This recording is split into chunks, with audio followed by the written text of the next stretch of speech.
நாளை மறுநாள் கோயம்புத்தூர் மாவட்ட மலைப்பகுதிகள் மற்றும் நீலகிரி மாவட்டத்தின் ஓரிரு இடங்களில் மிக கனமழை பெய்ய வாய்ப்புள்ளதாக சென்னை வானிலை ஆய்வு மையம் தெரிவித்துள்ளது.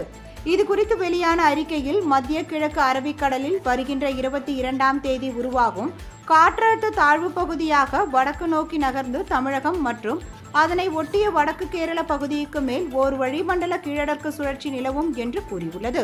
இதன் காரணமாக நாளை தமிழகத்தில் ஒரு சில இடங்களிலும் புதுவை மற்றும் காரைக்கால் பகுதிகளிலும் பலத்த காற்றுடன் கூடிய லேசானது முதல் மிதமான மழை பெய்யக்கூடும் என்று நீலகிரி, கோயம்புத்தூர், திருப்பூர், தேனி, திண்டுக்கல், ஈரோடு, கிருஷ்ணகிரி மற்றும் தருமபுரி மாவட்டங்களில் ஓரிரு இடங்களில் கனமழை பெய்ய வாய்ப்புள்ளது என்றும் தெரிவிக்கப்பட்டுள்ளது.